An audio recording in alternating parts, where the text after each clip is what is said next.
দরজা এমনি আটকে রাখছে কেডা ভিতর থেকে?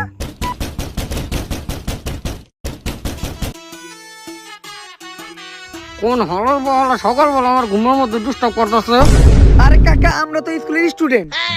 ওয়াইন মাসরা সকাল সকাল আমি তোর চাষির লগে রিল্যাক্স করতেছিলাম, তোরা ঘুমটা ভেঙে তুলি। কিন্তু কাকা স্কুল তো খুইলা দিছে, এখন তাই না আমাকে ক্লাস নিব। হ্যাঁ, স্কুল খুলে দিছে? ওগো স্কুল খুলে দিছে। ওগো সকাল থেকে কেমন জানি বমি বমি ভাবাইতেছে। হ্যাঁ, 1.5 বছরে একই ঘরে দুইটা সুসংবাদ। আগেরটার নাম কিন্তু আমি দীপু রাখছি, আর এই বেকারটার নাম কিন্তু আমি মনেই রাখবো, কারণ তার অসীম দয়ায় টানা 61 সপ্তাহ আমরা এই রুমের ভিতরে ছিলাম। স্টুডেন্ট জ্ঞান একটা মশা পর্যন্ত আমাকে ডিস্টার্ব করে না। এরকম সুযোগ যদি আরেকবার দিত, তাহলে আমরা আরো দুইটা সুসংবাদ নিয়ে আইতাম। একটার নাম রাখতাম পরি, আর একটার নাম রাখতাম মনি। বাংলাদেশে আরেকটা লিজেন্ড তৈরি করতাম। যাই হোক, এখন আমাদের চলে যাইতে হইব।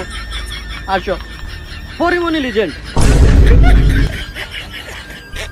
কিরে, আমরা স্কুলে তাইছি ঠিক আছে, কেউই তো ড্রেস পরে আহিনি। আরে আমি একবারে ক্লিয়ার জানি, পাক্কা 1.5 বছর পর স্কুল খুলছে, আর আজকে স্কুলের প্রথম দিন। আজকে ড্রেসের লিগে স্যাররা কিছুই করবো না। এই তোরা সবাই ড্রেস পরে আইছত কে? তোরা কি জানোস না আজকে প্রথম ক্লাস কার? কার? ও মোর ফ্রম সুইজারল্যান্ড।